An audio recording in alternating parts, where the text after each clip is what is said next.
Valentine is 2 days now after now. There are many people whose lives are going to nosedive. I'm not saying there's anything wrong with it, but nosedive. They have not even stayed well with God, and they look forward. They are planning all kinds of things minus God.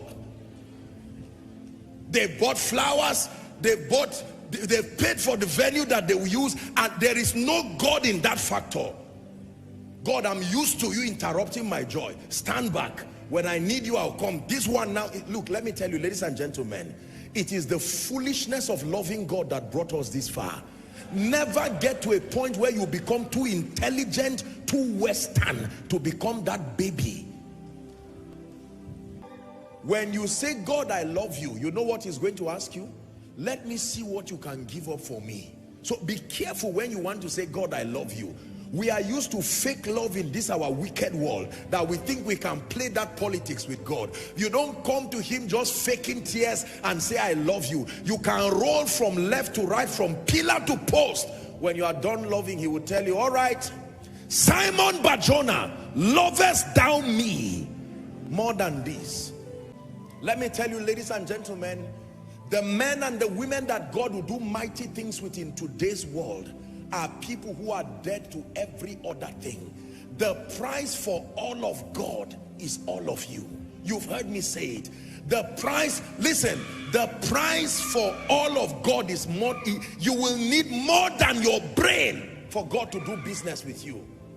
So the first dimension of relationship you want doors to open for you, it is with God. With God. The first dimension of relationship.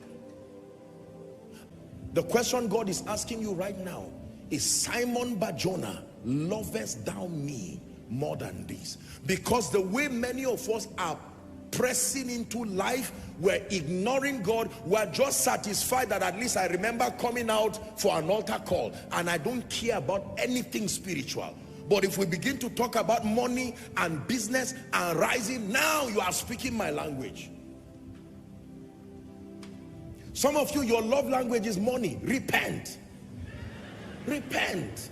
Now listen, please, don't, I'm not being sarcastic. I'm serious here teaching. Are we together now? Repent. Until you get to a point in your life, ladies and gentlemen, where God means everything to you, your love and your passion for Jesus, your love and your passion for the things of the Spirit has consumed you and is above every other desire, then you are not ready for the relationship that opens doors. There are men who will stand in an empty space, but because of their love for God, he will carry a door wherever it is, bring it in front of them and open it.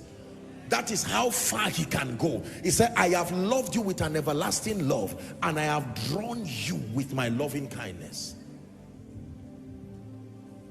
It's time to return back to your love life. Thank God that this is a period that is celebrated world over. It's a period of love. Your first love is not your husband, it's not your wife, it's not your children.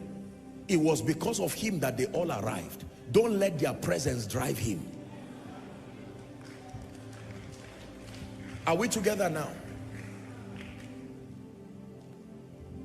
Jesus, the lover of our soul. This is how we started. Blind, sincere, honest pursuit for him. Lord, if you never bless me, you still have my all. If you never lift me, you still have my all. Not, Lord, I'm giving you 2 weeks. If you don't move, don't blame me. All those kinds of things. No. Something more than gold. I've got something more than gold.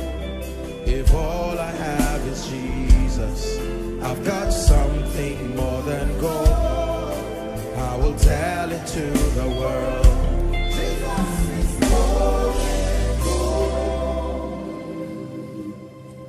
I'd like you to lay your hands on your head in 1 minute and repent from every kind of idolatry.